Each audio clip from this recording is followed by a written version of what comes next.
महाराष्ट्रातील महत्त्वाच्या बातम्या फक्त 10 मिनिटात. या चॅनेलला अजूनही सबस्क्राईब केलं नसेल तर आत्ताच करा.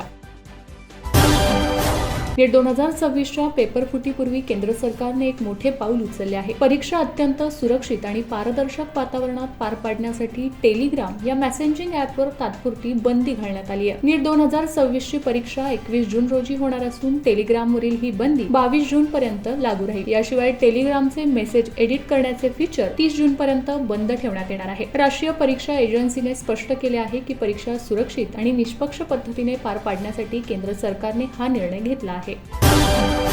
भीमाशंकर देवस्थान प्रशासन आणि जिल्हा प्रशासनाच्या बैठकीत एक महत्त्वाचा निर्णय घेण्यात आलाय. शासकीय अधिकारी, लोकप्रतिनिधी किंवा इतर कोणत्याही व्हीआयपी व्यक्तीसाठी स्वतंत्र दर्शन व्यवस्था उपलब्ध राहणार नाही. सर्व भाविकांना एकाच नियमातून दर्शनाची सुविधा मिळणार आहे. दर्शन व्यवस्थेत समानता आणि पारदर्शकता आणण्याच्या उद्देशाने हा निर्णय लागू करण्यात आलाय. सध्या 24 तारखेपर्यंतचे सर्व ऑनलाईन बुकिंग स्लॉट भरले असून भाविकांनी किमान 2 दिवस अगोदर ऑनलाईन बुकिंग करूनच दर्शन घ्यावे असे आवाहन देवस्थान प्रशासनाकडून करण्यात आले आहे. महाराष्ट्रातील शालेय शिक्षण क्षेत्रासाठी महत्त्वाचा निर्णय घेत राज्य सरकारने त्रिभाषा सूत्राच्या अंमलबजावणीला सध्या स्थगिती दिली आहे. त्यामुळे कालपासून सुरू झालेल्या नव्या शैक्षणिक वर्षात प्राथमिक आणि उच्च प्राथमिक शाळांमध्ये नवीन भाषा धोरण लागू होणार नाही. शालेय शिक्षण विभागाने या संदर्भातील सुधारित वेळापत्रक आणि विषय आराखडाही जाहीर केलाय. राज्यस्तरीय सुकाणू समितीच्या बैठकीत हा निर्णय घेण्यात आलाय. त्रिभाषा धोरणाच्या अंमलबजावणीसाठी नियुक्ती समितीचा अहवाल आणि त्यावर राज्य सरकारचा अंतिम निर्णय अद्याप प्रलंबित असल्याने सध्याची शिक्षण पद्धती कायम ठेवण्याचा निर्णय घेण्यात आलाय. नागपूर विधानसभेमध्ये महाविकास आघाडी एकत्र निवडणूक लढवत असून अतुल लोंढे हे अधिकृत उमेदवार आहेत, तर भाजपकडून राजू पोतदार मैदानात आहेत. नागपूर विधान परिषदेमध्ये महाविकास आघाडी एकत्र निवडणूक लढवत असून अतुल लोंढे हे अधिकृत उमेदवार आहेत, तर भाजपकडून राजू पोतदार मैदानात आहेत. नागपूर जिल्ह्यात राष्ट्रवादी काँग्रेस शरद पवार यांच्या पक्षाचे 19 नगरसेवक मतदार आहेत. हिंगण्याचे 6 नगरसेवक नॉट रिचेबल असल्याने महाविकास आघाडीच्या मतांमध्ये फाटाफूट होण्याची शक्यता वर्तवली जाते. राज्यातील शिक्षक भरती प्रक्रियेसंदर्भात शिक्षण विभागाने महत्त्वाचा निर्णय घेतलाय. पवित्र संकेतस्थळावर रिक्त पदांच्या जाहिराती नोंदवण्यासाठी पुन्हा मुदतवाढ जाहीर करण्यात आली आहे. नव्या निर्णयानुसार शाळा व्यवस्थापनांना आता 30 जून पर्यंत जाहिराती अपलोड करता येणार आहेत. राष्ट्रवादी काँग्रेस शरदचंद्र पवार पक्षाचे अध्यक्ष शरद पवार यांना मुंबई उच्च न्यायालयाने मोठा धक्का दिलाय. भारतीय कुस्ती महासंघाने महाराष्ट्र राज्य कुस्तीगिरी परिषदेची संलग्नता रद्द करण्याचा घेतलेला निर्णय उच्च न्यायालयाने कायम ठेवत कुस्तीगिरी परिषदेची याचिका फेटाळून लावली आहे.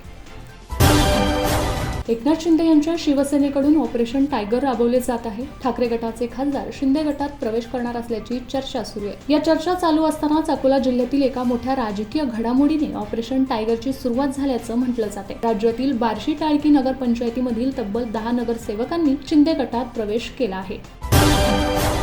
शेतकऱ्यांच्या खात्यात पीएम किसान योजनेअंतर्गत वर्षाला एकूण 6,000 रुपये पाठवले जातात. आतापर्यंत शेतकऱ्यांच्या खात्यात 22 हप्ते जमा केले आहेत. आता 23वा हप्ता कधी जमा होणार याकडे सर्वांचे लक्ष लागले आहे. सरकारचा पीएम किसान योजनेचा 23वा हप्ता 20 जून 2026 रोजी शेतकऱ्यांच्या खात्यात जमा केला जाणार आहे. याची अधिकृत घोषणा कृषी आणि शेतकरी मंत्रालयाने केली आहे.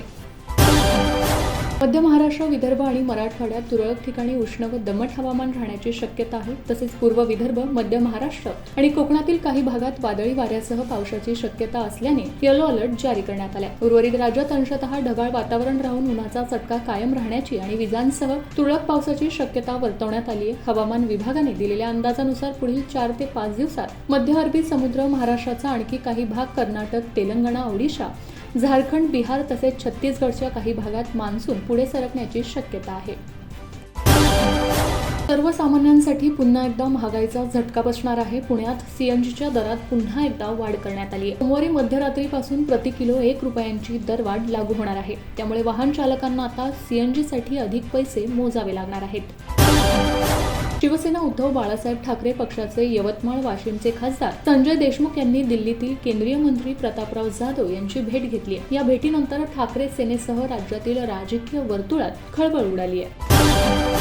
राज्यातील राजकीय वर्तुळाला हादरवून सोडणाऱ्या बहुचर्चित पवनराजे निंबाळकर प्रकरणाचा निकाल आज 16 जून रोजी मुंबई सत्र न्यायालयात लागणे अपेक्षित होते. मात्र निकाल तयार करण्यासाठी आणखी काही दिवसांची गरज आहे असं स्पष्ट करत न्यायाधीशांनी हा निकाल पुढे ढकलला आहे. आता या ऐतिहासिक आणि संवेदनशील खटल्याचा अंतिम निकाल 20 जून 2026 रोजी येण्याची दाट शक्यता आहे. अजितदादा पवार यांचे बारामती येथे विमान अपघातात निधन झाले. या प्रकरणात हायकोर्टाने आज महत्त्वाचे आदेश दिले आहेत.